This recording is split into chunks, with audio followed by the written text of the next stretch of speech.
right. What's Welcome, going on? buddy. Welcome to Tauzy Presents Tricks the Trade with Neil Hebert again. We got GM Hebert. What up, GM? Hey, what's going on?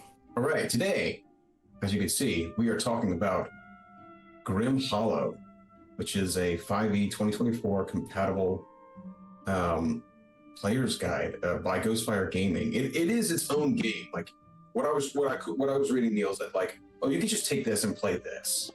Like, you don't have to have any other source books. You need the player's handbook, and that's it. Yeah. Oh, you need the 5e player's handbook. Yeah, you just need the 5e player's handbook, and they assume you know how to GM.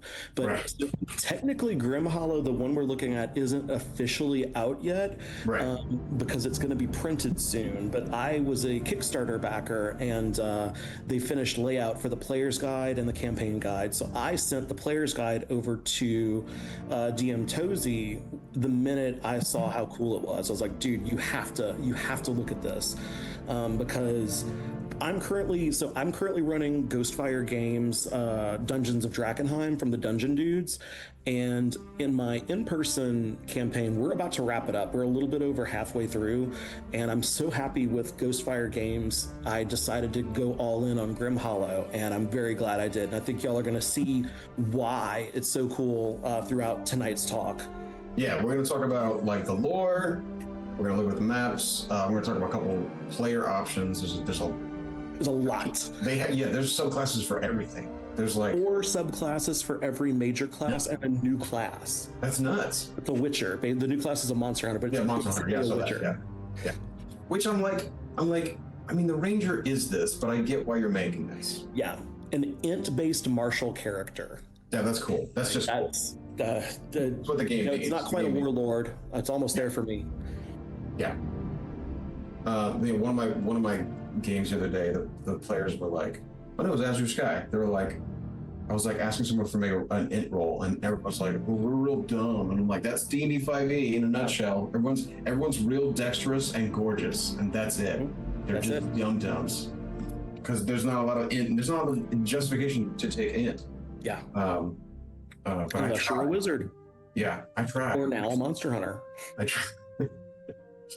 That's what surprises me on why they didn't bring back the warlord from 4e, because there needs to be more int-based classes. Yeah. Just because there's so many charisma-based classes, and it just seems like a missed opportunity to me.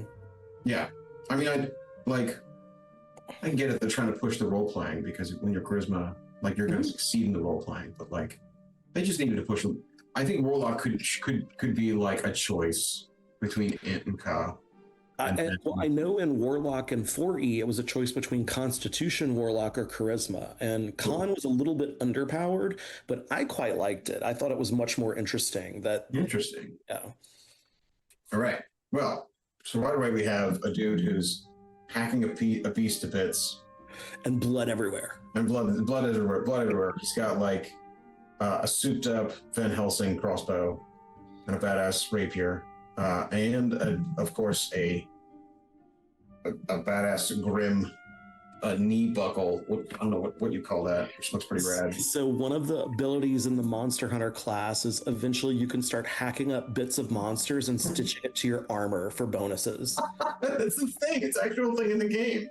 Yeah, I am blown away at the production value of this and how consistent of a product it is in terms of like what you're actually getting illustrations of. It's really cool. It.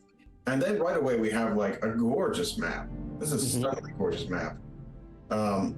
So right away I'm like, okay, I want to be in this world. Yeah. Just because it's very finely detailed. It's not crazy specific. Like there's a lot of like open land where you can make your own things. That's very important to me. Like, absolutely, yeah. The game is very much like, I think we talked about this last week. It's a points of light game where cities may be points of light, but there's just vast swathes of darkness between the cities. And even then, they specify in the setting, humans are mistrustful of outsiders because this land is so dangerous. No one travels, so it's very like insular, each community, and there's wildly different things going on in the different kingdoms that are quite cool. That's very cool. And then we have the bottom half of the map. It's just gorgeous. Yeah.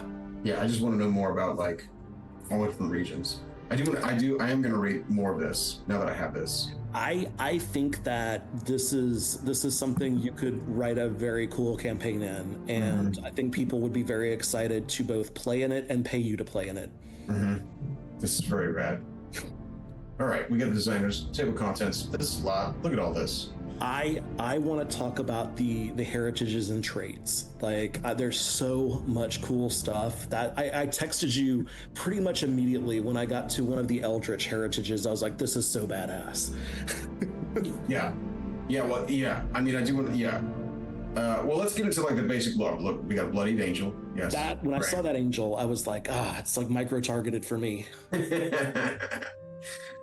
So welcome to Grim Hallow. This book was born from a desire to tell stories about imperfect heroes fighting terrible monsters in every guise they take. So it actually kind of sounds like Draw Steel. But Draw Steel's right away. They're like, here to fight monsters. Here we go, fighting monsters. Yeah. Monsters have existed in tales since the earliest humans gathered around fires. They're an expression of our greatest fears with the world, used to explain terrifying phenomena from predators to natural disasters to disease. Yet monsters are also a reflection of what we fear most about ourselves. So they talk about in this, like, it's a lot. You're going to deal with your own faults, like your own darker self. That's going to be a thing, depending on what traits you take. In terms of orienting people real quick, it's like the very best side quests from The Witcher 3. It's that feeling of a world where there's monsters everywhere and there's no clear like guiding morality. Right on. Yeah. What up, Jeremy? Thanks for coming, buddy. Okay, so we're playing in a dark fantasy, obviously dark fantasy. The world is broken. Atharis, which is a cool world name, needs to be a good world name. Absolutely. Our problem with is it Galarian? I was like, it's not Galarian, great. yeah. But Atharis is a cool name. Cool. The gods are dead. Yeah, dead.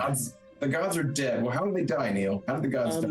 So it's not, there's some sort of cataclysm that happens. The gods get corrupted, and then they destroy each other. And all that's left in terms of like there's still some divine power left because there are a few archangels and archdemons that have managed to like claw their way into the position of gods. So yeah, like you've got these dead gods. The religions are still there, but like you might go to one town and it's like everyone's friendly and you find out they're demon worshippers, but they're worshiping like a positive aspect of the demon. Whereas if you're worshiping the wrong archangel, you're going to be all about pure like purging people, burning people at the stake. So it's really, really interesting. And yet there are unanswered prayers. Clerics and paladins are incredibly rare. So, if you play one, and I always feel like if I play a paladin, I don't want to hear about other paladins. I want my paladin to be the paladin of that god. And I want my paladin, like if my paladin dies, the god, like a part of the god dies too. And that's how I feel like with the gods being dead here, you've got so much cool stuff with your potential cleric, paladin, religious-oriented classes. It says, within Atharis, you are not simply one among a clergy of divine spellcasters, but a unique prophet of the arch-seraphs. Yeah, man. All right. Okay. Well, okay. I want to. Well, then we'll go look at like the paladin subclasses and see what they've done to them. Like what happens to you? How? Yeah, that's rad. I love that. When we play like I've learned like that when I play Curse of Strahd, I only allow one Aasimar, one paladin, and one cleric. Yeah. Because if you just do too much of that, you're playing on the easy mode. It's like obviously there's going to be a lot of undead and vampires in this. If you're just coming, if you bring that much light, it's like you're playing on super easy mode. Yeah, so, and if you want to play Curse of Strahd, there's an entire realm in Grim Hallow where something happened, an earthquake appeared, pits down to the earth went, and then the sun melted. And it's just a dark twilight sky. And they sent people down in the caves because, of course, that's what you do, right? And when they came back out, they were vampires. And they started turning people. So you've got this realm of eternal night, kind of like Barovia in Grim Hallow. So you could even do Curse of Strahd. You file off the IP, and you could make it work here. Man, that fucking IP has been it's been so filed down on so many games.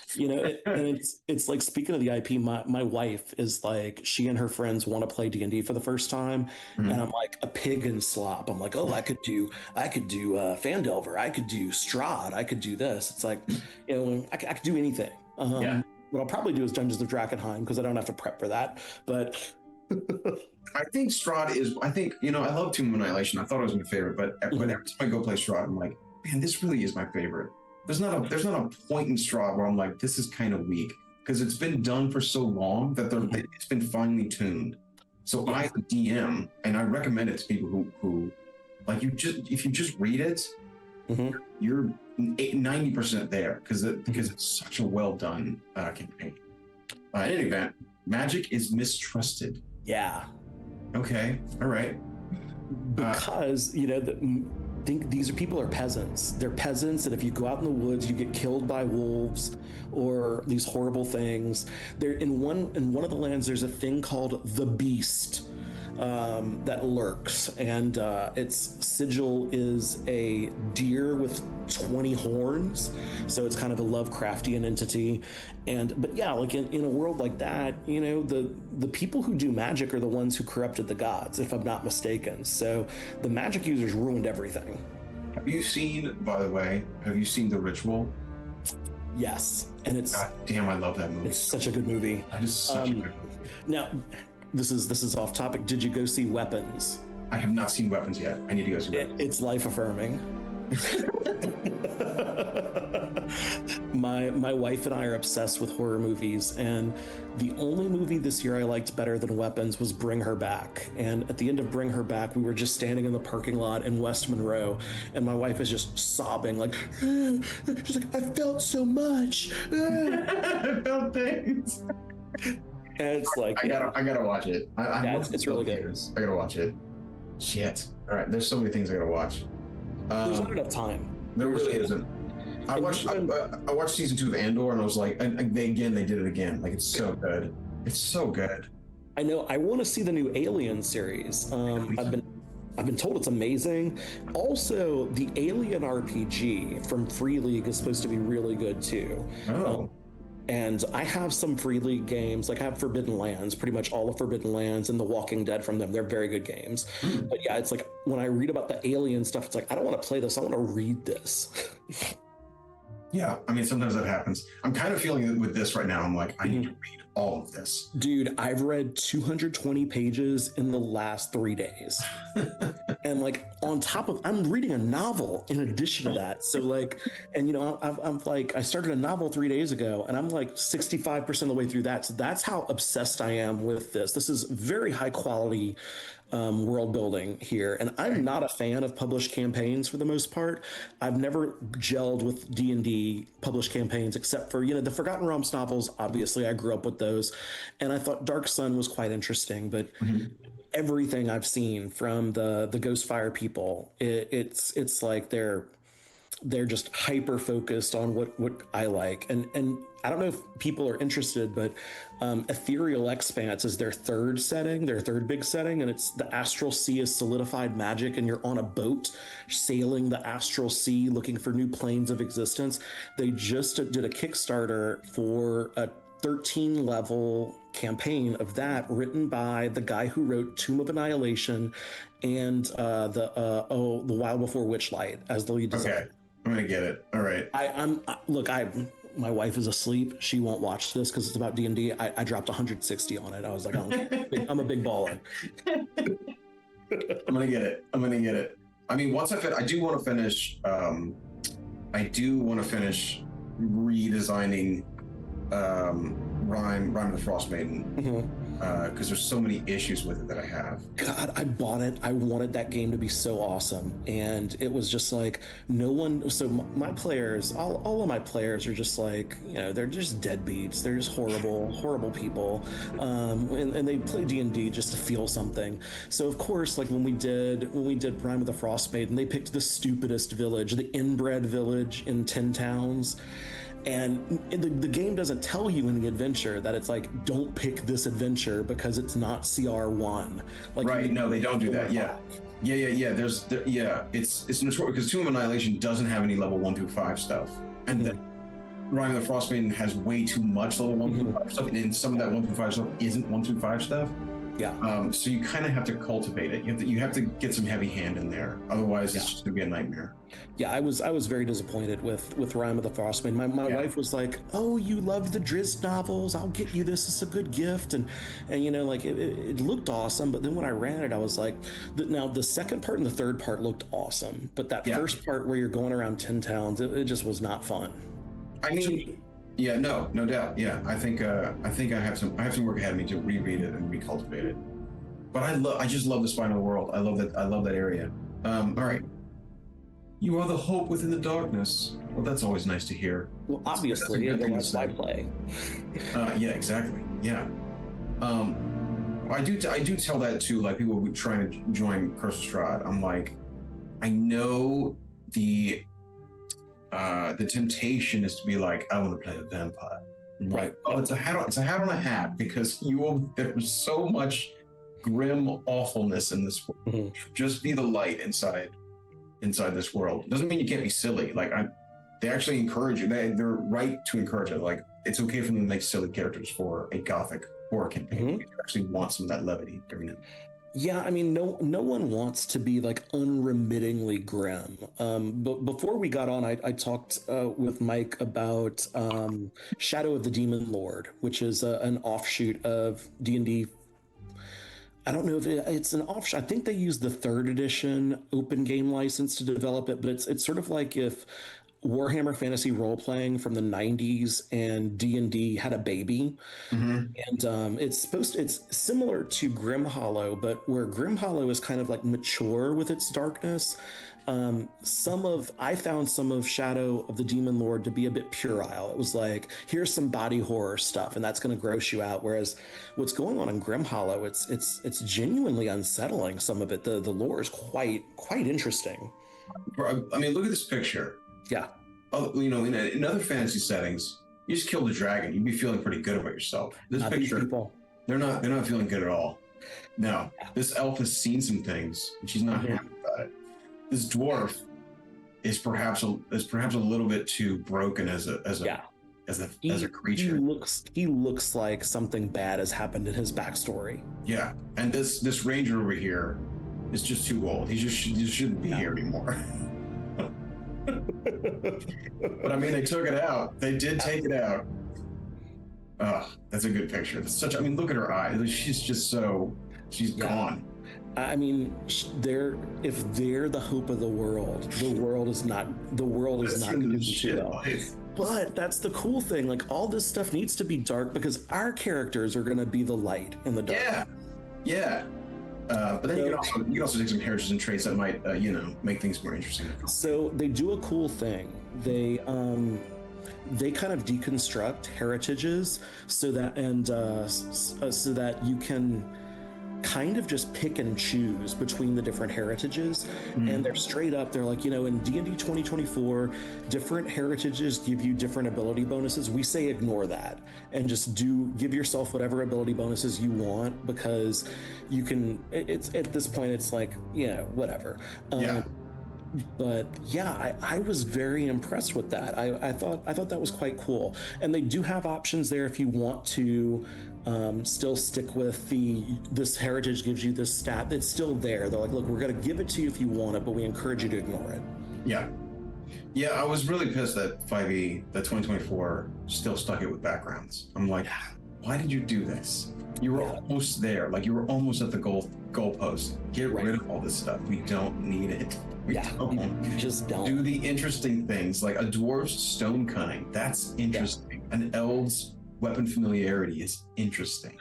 Or even do something like 13th Age, where they don't have a skill list, and you just make a skill up based on the story. Imperial Dragon Hunter, and you got to make a case for why that skill is important in this given circumstance. Okay, so this is pretty cool. Okay, so features and look traits. at the thinking about traits. Focus in on that. Okay, actually, I can do a embiggen. Can I do a zoom? Can I do a zoom? Wait a minute. We've had to mend it. Okay, do I have to stop the share? No. Stop the share. It sounds like some sort of political rally. No, I think we're good. One second. The traits presented here as part of each heritage write-ups are divided into 3 categories that can help guide your sense of who your character is: combat, exploration, and role-playing. So the 3 pillars are the traits you can take. When considering traditional traits for your chosen heritage, consult the section to assess whether the benefits a trait provides fit your character concept, and read through other available traits to get a sense of many aptitudes, instincts, and innate abilities your character might embrace. Okay. I love breaking it down into those 3 categories. So you can intelligently figure out, okay, this is something, this is going to be its impact. Yeah. And some of the traits you get to choose if you want the exploration focus or the combat focus. Yeah. Stuff like that, which is really cool. Look at that Dragonborn. Look at that Dragonborn. Yeah. He's probably racist. Like he's probably he's gonna burn a heretic right there. You can tell. Base stats are pretty similar, and then we have Dragonborn traits. For most Dragonborn, unique physiology defines and shapes their innate capabilities. If you have combat traits, do you take all these, or do you? You get some of them. I think you pick a certain number of the traits. Okay, gotcha. Okay, interesting. So some. I mean, that's got some like draw steel stuff, which I appreciate. Like you can customize yours. Yeah, it's very cool. It's very, very cool. And you see our dwarf picture down there, like that's a dwarf with a mighty beard. Yeah, it's a big old beard. I'm a sucker for redheaded dwarves. Yeah, absolutely. It wasn't that cool? In the first Icewind Dale, like the Crystal Shard, Bruenor was on the cover as a redhead, right? Redhead dwarf. Bruenor Battle. Yeah, he's badass. Yeah, he's the best. Yeah, he is the best. I'm pissed because the new 2024 Faerun book has 8 new subclasses, and not one of them is the Barbarian Battle Ranger. Yes, they screwed up, and I know why they did that because rolling over in rage somewhere. I know. Just spazzing out with his spikes.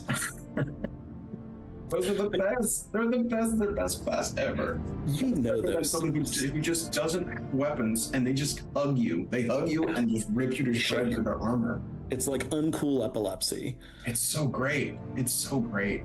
Because it was kind of not a great class in 2014, but I still played it because I loved it. I just loved it. It just needed to scale better, like everything in the Soul Coast Guide.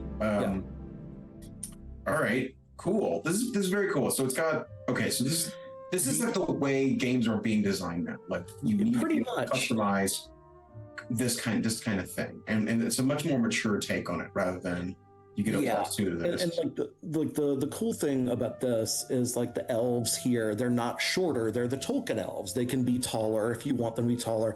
But the gnome that we're about to see coming up, I love the settings gnomes. I would consider playing a gnome. They're your typical fae. They typically live with dwarves in insular stone underground cities, but gnomes invented gunpowder. So there are lots of feats with rifles, shotguns, etc. And that's a gnomish experiment. Hell yeah. Look at this halfling dude. And his feet are very hairy. Very hairy, yeah. This is a kinder. Basically it is like the most halfling you'll see. Yeah, it is. Yeah, because he's got some like simian qualities. I like that. Mm-hmm. Yeah, I like it a lot. Because sometimes I'm like, well, what is a halfling? Is it just a short man? Like, right. No, it should be a kinder. It should be they're kind of outside the world a little bit. Right. Humans. Hell yeah. I mean, he looks like a badass. He does. Like that. I feel like I played him in one of the Dragon Age games. I was gonna say, if not Dragon Age, he looks like a Warcraft 3. He's got a grenade. Yeah. He's got a grenade. Not just like a legit grenade. A frag grenade. And a lantern. Great. Awesome. Mm-hmm. Hell yeah. All right, that's cool. I like that a So lot. the rare heritages are where things get really interesting. So the Dreamers are the first one. They're an ancient race that prophesied their own doom. So they put themselves in hibernation. And if you dig deep enough beneath the earth, you can find enclaves of them. But they've slept for so long that they can no longer distinguish between their past and their dreams. So like awesome. they can fall. Also, there's a thing where they fall asleep very very easily as a disadvantage. They just straight. Narcolepsy is their one of their traits. Yeah. That's great. They're vulnerable to the sleep spell. Okay, cool. Okay, cool. That's cool. That's like a cool take on the first race. Yes. Which If you yeah, like in Mass Effect, you know, if you play the Prothean, this is your Prothean. Yeah, Faerun has no, I can't remember it now. But Are they the Netheril, the Nethery? no, it's way before that. It's the Serpent race. Oh, the Yuan-Ti? It's before the Yuan-Ti. It's actually the progenitors of the Yuan-Ti. It's the first. It literally is the proto race. I just can't remember their names right now. But they're the bad guys in so many Faerun and so many like Sword Coast games. Yeah. This is cool. I like that. She kind of looks a little. She looks a little bit like that, but with some Star Trek qualities. I like it. Cool. We got an orc. Or Grudgles are orcs. Cool. Or they're the descendants of orcs. I'm sorry. Oh, interesting. And yeah, they're. If you look at the role-playing traits, artisanal focus. They're basically like really good bards. And because they have to be. Now, I was going to say the Grudgles were pretty cool. The next one, the Lanashi, are also pretty cool. They're like your subterranean species. They're like sea elves, but not elves. Interesting. Very cool. And they're psychic. Nice. Love it. Okay, man, I'm digging this game. I'm digging it. So, and the best heritages are coming up. Okay. Orresh. So think Ogier from Wheel of Time. Okay.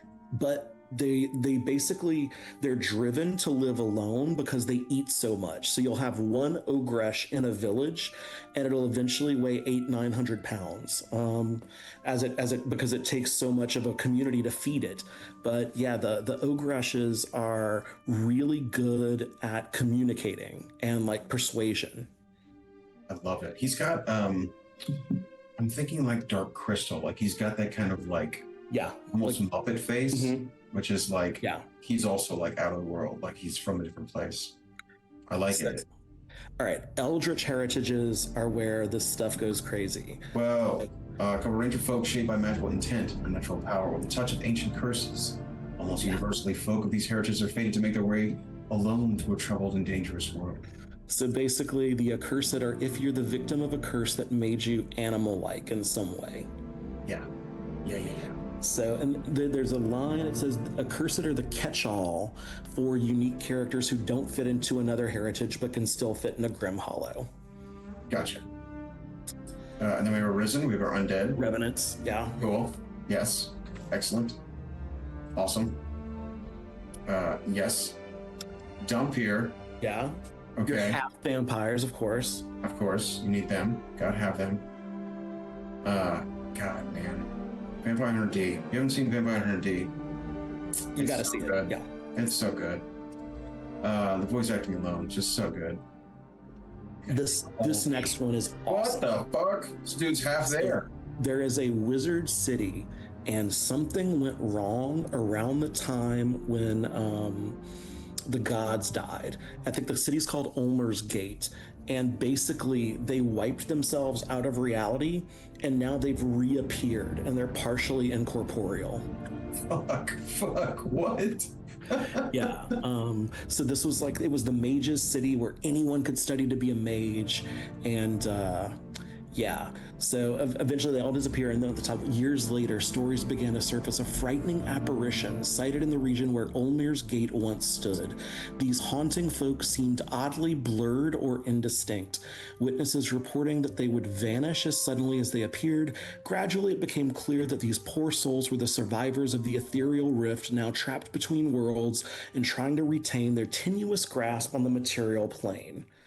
Hell yeah. So I think they can ethereal jaunt as like a racial ability or a heritage ability. They have ethereal fade, which sounds like that. Yeah, and nearer to the elements. Cool, cool. And out of phase, they can go ethereal in the middle of combat, That's cool. which is ridiculously good. That's very cool. All right. Downcast. Downcast is my personal favorite. When the gods died, the angels fell. And these are ex-angels that are now mortal, living in Atharis, dealing with the fact that they are no longer in heaven. Right. And I believe they also have versions of it where you could do demons as well, like your demonic equivalent. This next one, Vexelkind, is my other favorite. So in the stories of Fae, when you have a changeling, they leave something behind. A Vexelkind is what they leave behind in Atheris. It's a wooden simulacrum of a child. It can shape change itself and glamour itself to look normal, but it is eternally like 2 feet tall. It weighs like 30 pounds. And yeah, it's so cool. That is awesome. Vexel kind. No, my puppet. Basically, it's fucked up Pinocchio. It really is. Yeah. Honestly, he looks like the most charming one here, which is kind of messed up. Because even the gnome, even she was like, "I've seen things." Yeah. Where is she? Let me find her again. Here's our gnome. Yeah. Yeah, that's a badass gnome. Yeah. She probably sells drugs.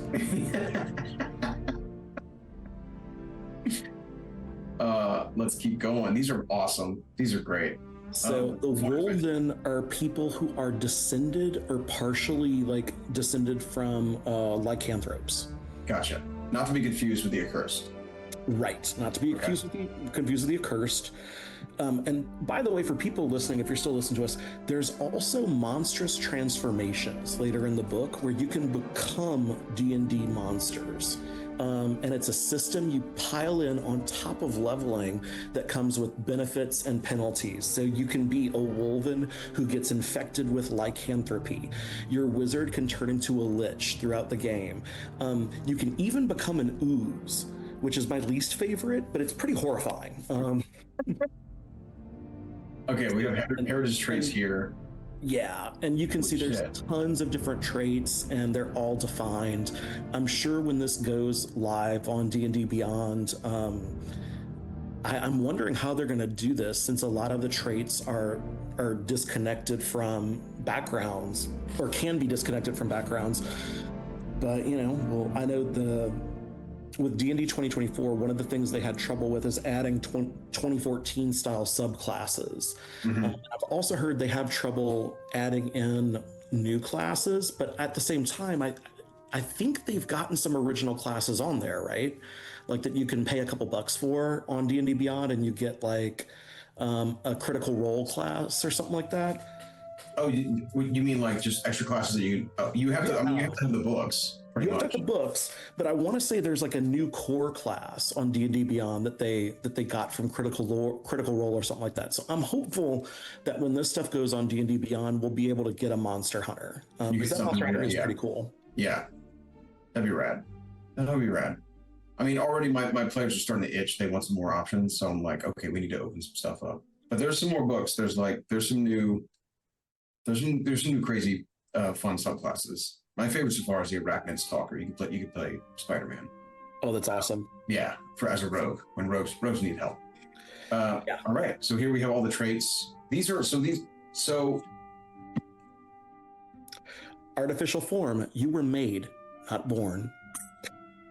But you are a construct, but your chain force to benefit from healing spells. You can also heal yourself by spending hit dice. You don't need to eat, drink, sleep, or breathe. Okay, self-repair. If you take this trait twice. So how many traits can you take? So if you have things that let you take the trait twice, you get an enhanced effect. Gotcha. Okay. And that's for every trait. Just about. Okay. Okay. Cool. I want to see the subclasses. So let's You need find to see out. the subclasses. These subclasses are really, really cool. I think they're farther down. Let's go find. I think it's page 200. That's when things are. Or are we still on spells? No, you're passing them up. You're passing them up. We're way past. Let's see. You're in the subclasses now. Yeah, now I'm here. Okay, so let's go to. Let's go to Paladin. So I want to see what they're doing. Or Cleric. Cleric's really cool. Druid. Whoa, look at that Druid. Whoa. Fighter. Yeah, there's one fighter where you're basically Dr. Jekyll and Mr. Hyde. There we go. There we go. Oath of Pestilence.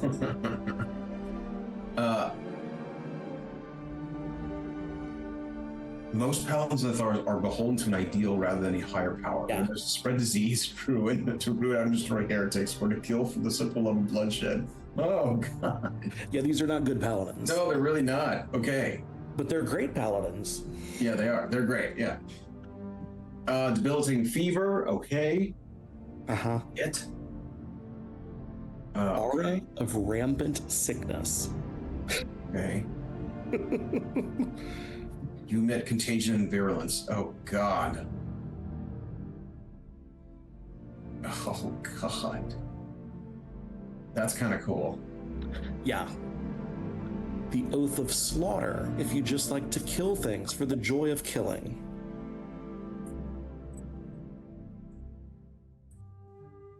I mean, this is kind of where 5e was going. They were like, we don't want to go there. And then the Yeah. was like, no, we'll go there. Go there. Yeah. Right. Since inventions, you want to kill things. Okay. You can see under spells for Oath of Slaughter, when you hit level 17, you get a spell called Incite Riot. Hell yeah. So they're using some 5e spells in there. I see that. They are, and there's a whole chapter of new spells for Yeah. Grim Hallow as well. There's also like Shadow Steel curses, which are another type of magic that somehow causes corruption as you use it. That turns you into Shadow Steel ghoul. Interesting. All right. Jeremy said that time I became an ooze. Okay, let's see. So, okay, let's go. Okay. Okay, you can harness the rush of battle to level 3 Frenzied Slaughter. As a bonus action, you can expend one of your channel abilities to enter a battle frenzy. You gain the following benefits while this feature is active. Okay, when you miss with an attack roll using a melee weapon, you can take a reaction to make another attack with the same weapon. Whoa. Okay. You can have advantage on the save throws to avoid charm, frightened, or stunned. Frenzy Slaughter is the end of your next turn. Early incapacitation. Okay. Okay, none of this seems like crazy powerful. This just seems like other options. You can extend it. The more you attack or force an enemy to make saves, you extend that. So as long as you're playing in character, it's going to let you keep frenzy. Oh, gotcha. But yeah, you're right. None of this looks insanely overpowered. It doesn't. No, I haven't seen anything that's game breaking. Even the monstrous transformations, which are intended to be overpowered and game breaking, are not overpowered and game breaking. I was kind of shocked by that. Okay. Let's see. Bloodthirst aura. When armor protection makes attack with weapon or arm strike, gains a bonus to damage. Oh, cool. Cool. Sangromancy spell. Yeah, blood magic. Blood magic. All right. Yeah. There we go. Oath of Zeal. Eliminate threats to ideological purity. That's my kind of paladin. Yeah. Okay. Okay, Zealots. Okay, the band of compassion and honor. Yeah. Heretic. Mutant. Yeah. Witch. Heretic. Okay, so you're marking people. Nice. Basically. Yeah, cool.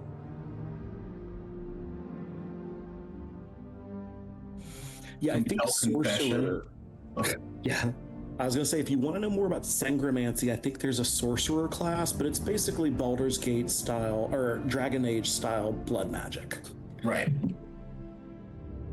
Rad. I mean, this is great, man. This is so Yeah. cool.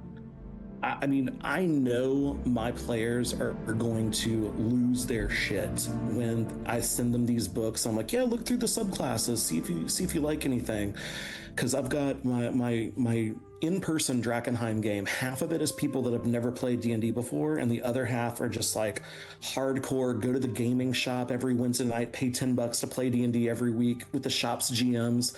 So it's like there's gonna be a little something for everybody, and they're gonna know my taste well enough that we can do. I can start freaking them out a little bit. Yeah, man. Yeah.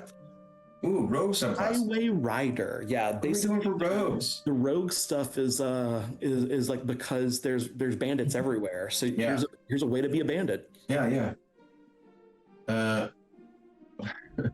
Look at this. Nice. She's got dual guns. I like it. Yeah, it's awesome. Okay. Lord. Oh, this is a mount rogue. It's a mounted rogue. Yeah. Cool. Love it. All right, cool. So you want to be a cowboy? There you go. Yeah. And then we have Misfortune Bringer. Oh, A hexing rogue. Hexing rogue. Yeah. Love it. That's cool. Steal Luck. That's pretty cool. When a creature you can see within 30 feet of yourself is about to make a d20 test with advantage, you can take a reaction to prevent the roll from being affected by advantage. When you do so, you regain 1 expended jinx point. Okay, so you get a resource. Okay, You get a heroic resource, yeah. Okay. Cool. You have 4 jinx points. Okay. And you get more at level 13. So not crazy scalability. Love it. Okay. All right. What do you do with these jinx points though? I don't remember. Oh, you learn 2 misfortunes each choice. So there's here are the misfortunes. These are your things. Okay, cool. Yeah, you get kind of spellish things. That's cool. Okay, so you get curses. Curse of the Marks. Bonus action, you spend 2 jinx points to increase the duration of the evil eye to an hour. To mark different creature with the evil eye. Cool. All right. Evil eye basically means you can sneak attack them easier. Yeah. Which is cool. Cool. All right. Again, not crazy powerful. Not. No, it's this is all stuff that I would allow. It's all stuff that I'm like, yep, do it. There's some third-party stuff you read, you're like, man, this would just break my game. None of this will break your game that I've seen. Yeah. Yeah, Twilight Cleric. Sorry, I forgot to cough. Cough, Twilight Cleric. If you read Twilight Cleric, you're like, someone was getting fired, and they decided to break the game while they were going out the door. Isn't that what Shadowheart is? In can you be a Twilight Cleric in VG3, Trey? There are mods for it. Okay, they're all right. No, she was a saloon cleric. Okay. She's a moon. No, Twilight Cleric's the one where you expend your Twilight Sanctuary, which is a 30-foot radius where you're constantly giving your party temporary health. It's just, and so much of it. And you can also end Charm and Frighten, just as an added thing. Why not? It was just stupid broken. It's just stupid broken class. So I'm assuming you banned that subclass? Oh, right away. I couldn't wait to ban. Yeah. Yeah. Thief. So several of the classes interact with blood magic in here, and this is Sangromancy. This is your blood magic thief. I would be a blood thief. It's pretty cool. Yeah, I would do this. So you get spellcasting. Great. Yeah. And not crazy. It starts at level 3. Yep. You get 3 prepared. You can cast 2 spells. So it is a third caster. Not strong. It's on the same level as an arcane trickster. Yep. Nothing to break the bank. No, nothing. Yeah. So stolen power. What do you get at level 3? What happens? You draw magic blood. Okay. So you get D12s that are your Sangromancy dice. Okay. Or I'm sorry, they're D8s for the. D8s, yeah. You can have more damage from the sneak attack. Okay.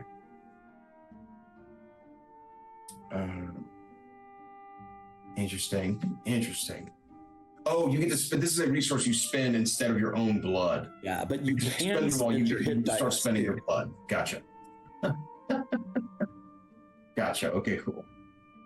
I like that a lot. I'd play a blood thief. Yeah. I mean, all of the blood stuff looks cool. I was very impressed. Yeah. I know I've said that a lot, but okay. I want to say the apocalypse sorcery was kind of cool, where you start practicing forbidden magic. Now we're getting into like Morkborg, like Yeah, into the world shit. yeah. This is some Morkborg stuff. Cool. All right. Yeah. Okay. You're freaking you're screaming on the side of the street. Yeah, you're screaming Moses. Yeah. Yeah, barefoot. Mm-hmm. Cool. Haunted. Okay, haunted sorcery. Haunted's pretty cool. You're literally haunted. Cool. I'm into this hardcore, man. This is really fun. Mm-hmm. If I were to do this, I'd be like, you can play Grim Hallow, but we're only playing these. It's because it's so evocative and so like, I want you to be in it. You absolutely could do that. Because there's a lot. There's enough of it. You know, you have, what do you have? 9 classes, 4 subclasses each, or 3 per class. Each? Yeah. That's more than enough for a number of groups to go through it. You got your nice blood magic ritual going on. Now, warlock subclasses were pretty cool. The coven is if you make a pact with hags. And by the way, you can transform into a hag. It's one of the cursed bloodlines you can adopt, but it's really bad. Oh, yeah. Like, you can't interact with people because you're a hag. And it's awful. Okay, go up a little bit. The first vampires, when you make a pact with the first vampire that crawled out the ground in, like one of the gods' cursed vampires. Oh, gotcha. Mm-hmm. You're not a vampire. You just made a pact. Gotcha. Yeah. Yeah. And I'm guessing the idea is you assume that you'll eventually be given a vampire. The gift. And parasite patron's pretty cool as well. It's basically a great like elder entity that is trying to suck reality out of the real world, so you can siphon spells that other people cast and just eat them and make them not take effect. Gotcha. Oh, interesting. Okay, you're an anti-cancer. Cool. Very cool. Oh man, the artwork is so good. It's so good. Demonologist is really cool too. Whoa, dude. It's a wizard who started tapping into deific necromancy, and you can start stealing power from the seraphs or the demons that are left. So you can do a wizard and heal. You don't even need a cleric. If you're a demonologist wizard, you can, anytime you want to steal the seraph stuff, you have healing. So you can see 3rd level, if you're the arch seraph, it gives on the page before this. Oh, sorry. Yeah. 3rd level, you get aid, bless, word of radiance. Yeah. And you've got archdemon, these, but yeah, you can get some really cool stuff. And I want to say, I think you can also get I thought you could get the cure wound spells. Maybe not. I don't know. Who can cure in this game? Can clerics cure? Clerics, yeah. Yeah, they can cure. Okay. And now wizards, if you take the right stuff. Right. Very cool. The plague doctor is also pretty cool. It turns alchemy into a bomb making thing. So it's kind of like the plague doctor in Darkest Dungeon. Okay. Yeah. Okay. And so it starts off potion craft, good medicine, bad medicine. And once you can make bad medicine, you're dropping debuffs on enemies like crazy. And there's the Sangromancer. There's your blood wizard. Come on, man. Like, that's the dude you run into at the end of the wizard thing in Dragon Age 1. Mm-hmm. With that origin, your friend, like a blood wizard. Hell yeah, dude. Now we come to backgrounds. Okay, cool. All right, yeah. See, I would do exactly what you said. If I was running Grim Hallow, I'd say you have to take a Grim Hallow background. Why not? I mean, just if you're playing it, play it. Like, because there's so much. It's not. It doesn't feel like a supplement. It feels like it feels like its own game that can supplement, but it doesn't. Yeah, when I play Dungeons of Drakkenheim, I highly encourage the Dungeons of Drakkenheim backgrounds, but at the same time, it's nothing like this, where it's just there's so many that you don't need the core book aside from like the base classes.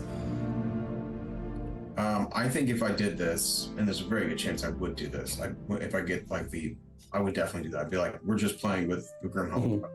It makes it so much easier. It really does. If you're a DM and you're like, you have the option to allow all these things. Yeah. I don't recommend it. Just do the thing that, especially if it's written this well. God, this is written so well. And all the head designer of this, I think, was Sean Merwin, and he has worked for Wizards in the past. Like the Ghost. So if y'all don't know who the Ghostfire people are, they're these mad lads from and lasses from Australia.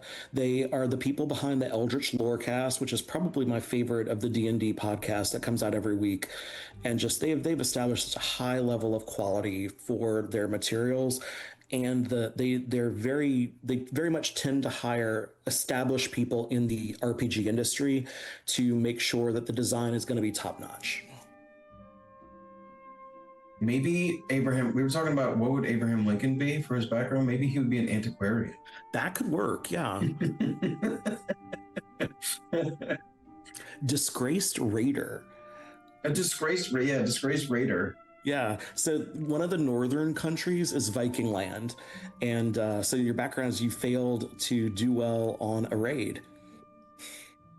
I mean, it's a background that also gives you like impetus. That's great.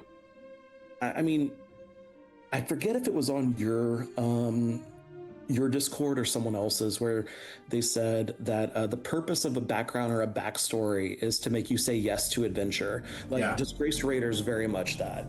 Yeah, like, it does. Yeah, absolutely. Because if you're a successful potter, I mean, you're going to keep potting. What are you doing adventuring?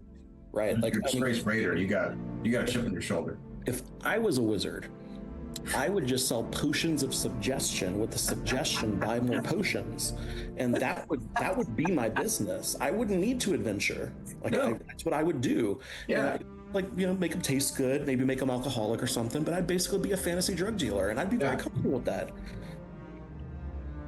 That sounds about right to me. Fablessed. I like the Fablessed background a lot. So basically, Fablessed lets you be kind of like lucky, but you're lucky in an annoying way that people can tell you are connected to the Fae. Interesting. You find small trinkets in your shoes when you wake up in the morning. Beasts of the forest and field are more receptive to your presence and your training. Will this blessing somehow turn into a curse later in your life? Spoiler, you can turn into a Fae. That's one of the monstrous transformations. You swear allegiance to one of the Fae courts of the seasons, and you get more and more Fae-like. Right on. Another big problem, and they're kind of holding on to this, is they're attaching a feat to your background, and I'm not a fan of that. I'm not super crazy about it either. Because the great thing they did in the DMG, which should have been in the player's handbook, is the custom background, which lets you pick what you want to pick. Because you don't have to be a farmer to take the tough feat. It shouldn't be. Right. You shouldn't have to be a farmer to take tough. Yeah. If I'm a dwarf, I should be able to pick tough because, I imagine dwarves to be badass strength. Like that's I like my dwarves to be. Yeah. So I do want to say, like, before, I know we tend to try to go an hour and we're getting close to the limit, but you need to scroll down to monstrous transformations just so people can see the system that they use for it and why it can be added on top of classes and not totally fuck up balance. With this equipment. Whoa, dude. Is this magic mutation? Is that where we're at? Yeah, that's it. Transformations. So basically, each transformation has 4 stages.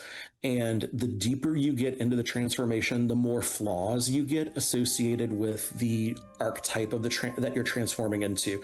But also at each level, you get bonuses. So you pick up to 1 boon, sometimes 2 boons at first level, and the more you go down that path, the more boons you get, but also you get the subsequent cascading penalties that go with it. So Yeah, it becomes like a level 1. I did read some of this. There's a stage 1 and a stage 2 of things. Yeah. yeah, skip aberrant. It's like okay, it's like oh you're turning into a tentacle monster. Ooh. It's the Fey one I think is a little bit more interesting. So you basically at stage 1 you have to pick which court you're swearing allegiance to. You automatically get Fey form, where for all of these you're still your original type, but you're now count as the type of creature you're transforming into, and eventually the flaws as you go. You start getting disadvantage on death saves for a bunch of these because your soul is now sworn to fairy or to primordial air. So basically, your soul wants to not stick around the prime material plane. So it's harder for you to survive if you drop to 0 hit points. Is it a roleplay thing when you hit stage 2? Stage 2, it's a role play thing with a milestone. So when you hit stage 2, you get to pick from the boons. Gotcha. So magic tricks are two-faced, and then you get Queen's Command as the flaw, which is every season you have to give tribute to your Fey Queen, and if you do not please her, you get fucked over. I love this. I wish I'd read this before I made Lost Dale, because I have a lot of Fey stuff in Lost Dale, but I might draw some inspiration from here. Those are really cool. Art by Ryan said, do they do that so you can't create an overpowered background? No, I think they did that because honestly, I think that what they were trying to do is make it more approachable. Like you just pick a background that gives you a feat. Like it's just a quick and buy. Like it's like getting like a meal at a fast food. Like you just get this and it gives you your French fries. Here's your number 3. Yeah, here's your number 3. But it doesn't make you overpowered to be able to choose because the backgrounds don't really give you a lot of powers. But even here, they don't. It's more role play heavy. Mm-hmm. So I would just let people take. But I mean, I'd play with it. I guess it's not that big a deal. I mean, and the thing is, like the downsides of these transformations are enough that I probably wouldn't fuck with them as a player. Maybe the Celeste, the one where you turn into an angel, I like the idea of that one quite a bit. But like, yeah, the Fiend, you're slowly turning into a demon, and you can start selling and buying souls. Whoa, dude! Boon Devilish Contractor. Whoa, dude. And your binding of souls gets better and better, and eventually as you facilitate these Faustian bargains, you get to pick benefits from a list of different benefits as the hell gets pleased with you and what you're giving them. So the gifts of damnation, Whoa. Stage 1 gifts are limited to level 1 of the transformation. 2 is for level 2, so on and so on. Right on. They're pretty good. And you can swap out the gifts after a long rest. As long as you've done the type of as long as you've done a gift that fits into the thematic content, you can switch between them. Gift of prodigious talent. Choose 2 skills, gain expertise in the chosen skills. Very strong. But if you roll a 1 or 2 on ability check using a 1 or 2 on ability check using one of the chosen skills, you immediately lose half your maximum number of hit point dice. Round it down. Yeah. You do not regain hit point dice loss this way until you finish 2 long rests. Yeah. You gotta hang out. You really do. That's cool. That's a boon that comes with a bane. Yeah. That's great. Like I said, there's so much here that could spur great role playing that I'm like all in. I think this is one of the best third-party things I've ever bought. This is great. Yeah, I'm a big fan. The Hag one. Wow. She looks like Blasphemous. Turns out turning into a hag is not a good thing. Yeah, you probably don't want to be that. Yeah. You get to pick which type of hag: green hag, red hag, or ocean hag, or sea hag, and then you kind of go from there. But yeah, like you're so disgusting that your flaws all involve people like getting horrified when they see you. You wither or bloat as your body struggles to deal with the ravages of age. Your hair becomes white and several feet in length. Your skin becomes green and covered in warts and boils. Oh, God. And it only gets worse each level of transformation. Sick. Wow, dude.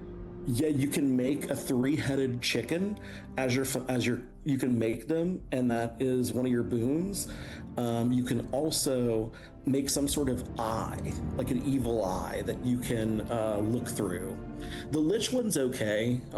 It's You're becoming a lich, man. yeah.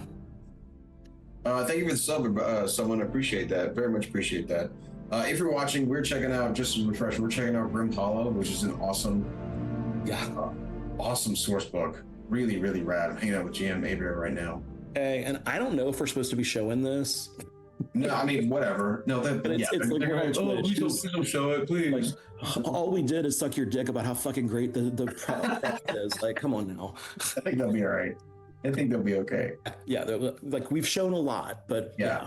No, it's good. It is good. it's damn So good. good that I'm considering, like, if I do get the next adventure, that I would just say we're just doing Grim Hallow. It's this good. It's this good. If I wasn't already in 2 games and about to start up a 3rd for my wife and her friends, I would be like, I would sub for Tauzy's Grim Hallow. This is good, man. The ooze one is really dumb. Go back up. Damn, look at him. You I'm an ooze. to a gelatinous cube.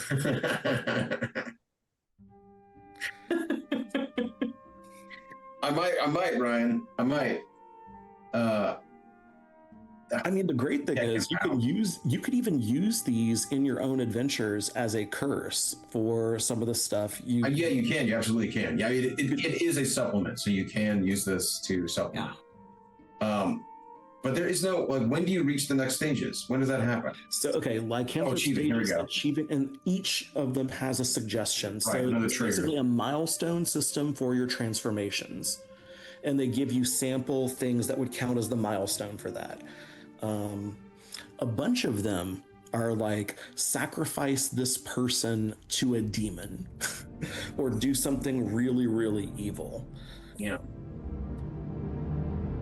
But yeah, I mean, if you want to tell a story about heroes embracing their dark side, using the tools of evil to fight evil, the Grim Hallow is built to accomplish that type of story. This is awesome. Yeah. This is rad. And All yeah, right. we haven't even really talked about the lore, which we No, can I do know. another session of this. I'm totally down. Let's do another session where we'll talk about. Yeah, I'm taking my wife to the weekend. The gentleman who sings like an angel. Yes. Over Labor Day weekend in Houston, but I'd be free pretty much any tricks of the trade after that, man. I'd be happy to go through it with you. Just let me know. Let's do it. Look at this shit. Look at this bloody arm. Oh, it's so cool. It's like Book of Wild Darkness shit right here. Silver sensitivity, like they actually make silver matter in Grim Hallow. Oh man. Like lots of stuff. Oh, and for the lycanthrope, you can be a werebear, were-rat, or werewolf. Gotcha. Oh man, this is rad. All right. All right. Well, we'll take it up another day. Thank you, Trey, for hosting this. Thank you, GM, for being a part of this. GM Hebert.